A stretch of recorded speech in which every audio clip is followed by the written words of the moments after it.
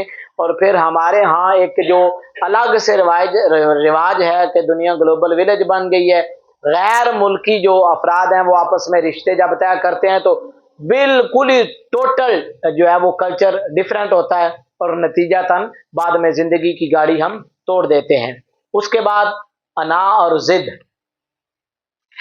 یہ جو ضد ہے نا، جس کو آپ پنجابی میں اردو میں کہتے ہیں، یہ انسان کو مار جاتی ہے۔ بعض برادریوں کے اندر اور بعض خاندانوں کے اندر یہ بطور سٹیٹس گنوایا جاتا ہے کہ ہم فلاں ہوتے ہیں اور ہم کسی کے ساتھ جو ہے وہ ایسے بات نہیں کرتے اور نہ ہم کسی کی بات سنتے ہیں۔ اب یہ کلچر بچوں کے اندر آپ نے منتقل کر دیا۔ اب وہ ذرا سی بات ہوتی ہے، اب سوری کہنے کا یا معافی کا تو سب وہی ذہن سے ختم ہو گیا۔ ذرا سی بات پہ آپ جب بچوں کو بچیوں کو یہ کہیں گے کہ ان کی ایسی کی تیسی تو ہم یہ کر دیں گے، اب بچے سوچتے ہیں کہ پتہ نہیں ہم کیا کر لیں گے، اور بعد میں نتیجہ یہ نکلتا ہے کہ ایک دوسرے کو سوری نہیں کہتے۔ نسلوں کے اندر یہ چیز چلی جاتی ہے، یہی انا۔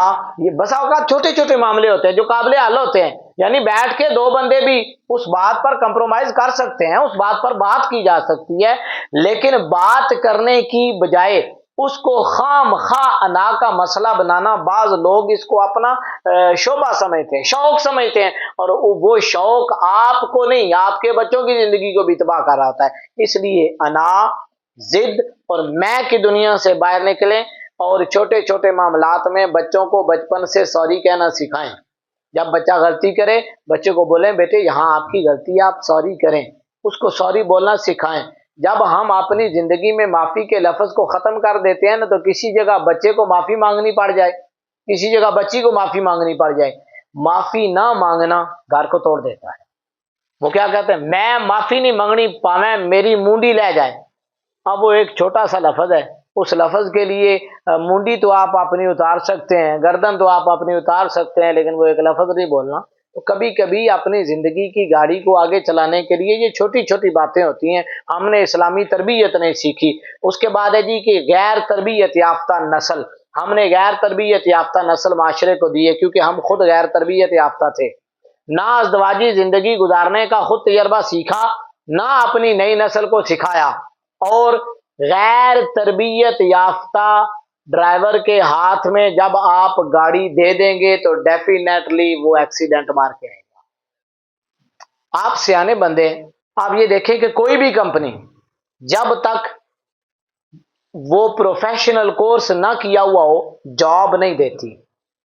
آپ نے اس کے متعلقہ تعلیم بھی حاصل کی ہوئی ہو، اور تعلیم حاصل کرنے کے ساتھ ساتھ اس کے متعلقہ جو پروفیشنل ڈپلوما یا ڈگری ہے وہ نہ کیا ہوا ہو، اور آج کل تو ساتھ ایکسپیرینس بھی مانگتے ہیں، لیکن کم از کم وہ تھیوری پڑھی ہوئی ہو اور اس کا متعلقہ پروفیشنل کورس کیا ہوا ہو، تو تب وہ آپ کو جاب پر بٹھاتے ہیں۔ اب مجھے آپ بٹھا دیں کہ جی آپ نے مریض چیک کرنے ہیں اور آپ نے نسخے لکھنے ہیں، تو میں کیا نسخے لکھوں گا جی؟ یا جس آدمی نے زندگی میں قرآن و حدیث کو کھولا ہی نہ ہو، آپ اس کو ممبر پر بٹھا دیں گے جی آپ نے لوگوں کا واعظ و نصیحت کرنی ہے، تو وہ کیا واعظ و نصیحت کرے گا؟ وہ اسی طرح کی واعظ و نصیحت کرے گا جس طرح کی آپ سوشل میڈیا پر دیکھ رہے ہیں۔ نفرتوں کو ہم پروان چڑھائیں گے۔ اس لیے بچوں کو بچیوں کو باقاعدہ کورس کروائے جائیں۔ کورس کا مطلب، شادی کورس ہمارے معاشرے میں اور طرح کے ہیں۔ شادی کورس کا مطلب یہ ہے کہ آپ بچوں اور بچیوں کو حقوق اور فرائض سکھائیں تاکہ وہ سیکھیں، ایک دوسرے سے سیکھیں گے تو تب وہ معاملات۔ اور اگر آپ دیکھیں کہ مارکیٹ کے اندر یہ چیزیں موجود نہیں ہیں تو خود پڑھیں، خود اپنے بچوں کو بچیوں کو بٹھائیں اور سکھائیں۔ یا آپ دیکھیں آپ کے معاشرے میں دینی ذہن رکھنے والے علماء موجود ہیں، معلمات موجود ہیں، ان کے پاس اپنے بچوں کو اپنی بچیوں کو تربیت کے لیے بھیجیں تاکہ وہ وہاں سے سیکھ کے آئیں۔ جب ایک چار دیواری کے اندر ہی آپ ان کو رکھیں گے، اس چار دیواری کے اندر جو ماحول ہے بس وہ وہی سیکھے گا، اس کے آگے کی زندگی اس کے سامنے نہیں ہے۔ وہ چار بندوں کے اندر جب جا کے بیٹھیں گے، کسی کلاس کے اندر جا کے بیٹھیں گے، کسی استاد کے پاس جا کے بیٹھیں گے، تو پھر وہ ایک الگ ماحول سیکھ کر آئیں گے۔ اور آخری بات یہ ہے کہ غیر تربیت یافتہ والدین، تو پہلے سب سے بچوں پر توجہ دینے کے بجائے اپنے اوپر توجہ دیں، وگرنہ نئی نسل کو ہم کچھ بھی نہیں دے سکیں گے۔ ہم نے خود اپنی زندگی کا اگر آغاز غلط کر لیا ہے تو آپ کبھی بھی توقع نہیں کر سکتے کہ آپ کے بچے جو ہے وہ بڑی آئیڈیل زندگی گزاریں گے۔ اس میں کوئی شک نہیں کہ طلاق جائز ہے، لیکن جائز چیزوں میں میرے کریم آقا صلی اللہ علیہ وسلم نے ارشاد فرمایا سب سے ناپسندیدہ جو عمل ہے وہ طلاق ہے۔ اس لیے ان تمام چیزوں کا حل یہی ہے کہ دین کے ساتھ جڑیں، رسول اللہ صلی اللہ علیہ وسلم کی زندگی اور اسوہ کو اپنائیں، تاکہ طلاق کی ریشو ہمارے معاشرے کے اندر کم ہو سکے۔ اللہ رب العزت ہمیں سمجھ کر عمل کی توفیق عطا فرمائے۔ وآخر دعوانا الحمدللہ رب العالمین۔